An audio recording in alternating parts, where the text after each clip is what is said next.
அண்மை செய்தி போக்குவரத்து தொழிலாளர்களுடைய பேச்சுவார்த்தை தொடங்கி இருக்கிறது. அண்மை செய்திகளாக பார்த்து வருகிறோம். 6 அம்ச கோரிக்கைகளை வலியுறுத்தி போக்குவரத்து தொழிலாளர்கள் பொங்கலுக்கு முன்பிருந்து போராட்டத்தை அறிவித்தனர். 2 நாட்கள் போராட்டம் நடைபெற்ற நிலையில் 19ஆம் தேதி வரை போராட்டத்தை தற்காலிகமாக வாபஸ் பெறுவதாக அவர்கள் அறிவித்திருந்தனர். இந்நிலையில் 19ஆம் தேதி அதாவது இன்று இந்த பேச்சுவார்த்தை துவங்கும் என்று அவர்கள் சொல்லியிருந்த நிலையில் தற்பொழுது இந்த பேச்சுவார்த்தை துவங்கி இருக்கிறது.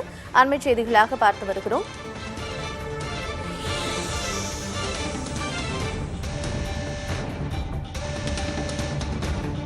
போக்குவரத்து தொழிலாளர்களுடைய பேச்சுவார்த்தை தற்பொழுது துவங்கி இருக்கிறது. அண்மை செய்திகளாக பார்த்து வருகிறோம். 6 அம்ச கோரிக்கைகளை வலியுறுத்தி போக்குவரத்து தொழிலாளர்கள் போராட்டத்தில் ஈடுபட்ட நிலையில் பொங்கலுக்கு முன்பு 2 நாட்கள் தொடர் போராட்டத்தில் ஈடுபட்டனர். அதனைத் தொடர்ந்து நீதிமன்றம் தலையிட்ட நிலையில் 19ஆம் தேதி வரை போராட்டத்தை தற்காலிகமாக வாபஸ் பெறுவதாக அறிவித்திருந்தனர். 19ஆம் தேதி முத்தரப்பு பேச்சுவார்த்தையும் துவங்கும் என்று அரசு தரப்பிலிருந்தும் சொல்லப்பட்டிருந்தது. இந்நிலையில் தற்பொழுது இந்த பேச்சுவார்த்தை துவங்கி இருக்கிறது. சென்னை அம்பத்தூரில் போக்குவரத்து தொழிலாளர்களுடைய முத்தரப்பு பேச்சுவார்த்தை நடைபெற்றிருக்கிறது. அந்த அண்மை செய்திகளை பார்த்து வருகிறோம். தொழிலாளர் நலத்துறை தனி இணை ஆணையர் ரமேஷ் தலைமையில் இந்த பேச்சுவார்த்தை நடைபெற்று வருகிறது.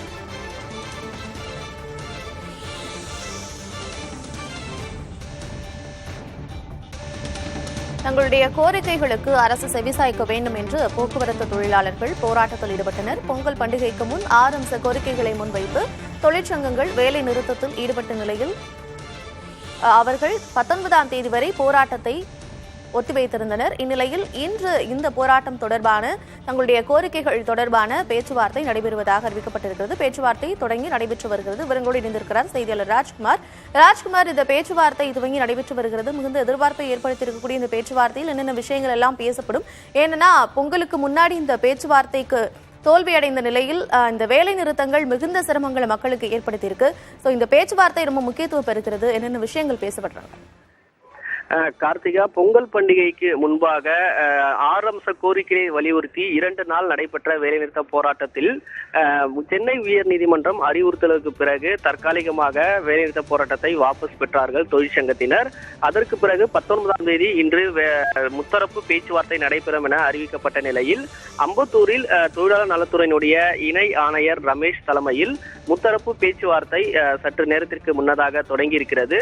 போக்குவரத்து துறையை சேர்ந்த 8 போக்குவரத்து கழகத்தினுடைய மேலாண் இயக்குநர்கள் இந்த முத்தரப்பு பேச்சுவார்த்தையில் கலந்து கொண்டிருக்கிறார்கள்.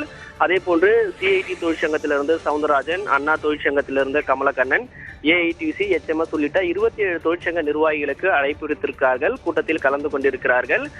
6 முக்கியமான கோரிக்கைகள் ஏற்கனவே பேசியிருக்கார்கள். அதாவது தொழிலாளருக்கு நிலுவையில் இருக்கக்கூடிய அகவிலைப்படியை வழங்குவதற்கான நடவடிக்கை, காலி பணியிடங்களை நிரப்புவது, அதே போன்று அவுட் சோர்சிங் முறையில் பணி நியமனம் செய்வது உள்ளிட்ட கோரிக்கைகளை தவிர்க்க வேண்டும் என்று வலியுறுத்தி இருக்கிறார்கள். இது தொடர்பாக இன்று பேச்சுவார்த்தை நடைபெறுகிறது. கிட்டத்தட்ட ஒரு 2 மணி நேரம் பேச்சுவார்த்தை நடைபெறலாம் என்று தெரிகிறது. ஏற்கனவே அரசினுடைய கவனத்துக்கும் கொண்டு சென்று வேலைநிறுத்த போராட்டத்தில் ஈடுபட்டு பின்னர் தற்போது இந்த முத்தரப்பு பேச்சுவார்த்தை நடைபெறுவதால் கோரிக்கைகளை நிறைவேற்றுவதற்கான காலக்கெடு நிர்ணயிக்க வேண்டும். அதே போன்று ஊதிய ஒப்பந்தம் பேச்சுவார்த்தையை நடத்த வேண்டும் போன்ற கோரிக்கைகள் பேசப்படுகிறது.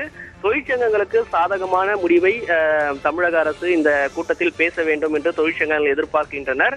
தமிழக அரசு கொடுக்கக்கூடிய வாக்குறுதி அடிப்படையில் இந்த பேச்சுவார்த்தையினுடைய அடுத்த கட்டம் என்னவாக இருக்கும், தொழிற்சங்கங்கள் என்ன முடிவெடுக்க இருக்கிறார்கள் என்பது தெரியும். எனவே மதியம் 2 மணிக்கு இந்த முத்தரப்பு பேச்சுவார்த்தை முடிவின் போது நமக்கு முழு விவரம் தெரிய வரும். கார்த்திகா, கண்டிப்பாக தமிழக அரசு கொடுக்கக்கூடிய வாக்குறுதிகளின் அடிப்படையில் இந்த பேச்சுவார்த்தையினுடைய வெற்றி தோல்வி தீர்மானிக்கப்படும் என்று எதிர்பார்க்கப்படுகிறது. இன்னும் 2 மணி நேரம் கழித்து என்ன நடக்கும் என்பதை அறியலாம். தற்போதைய விவரங்களை வழங்கியமைக்கு நன்றி ராஜ்குமார்.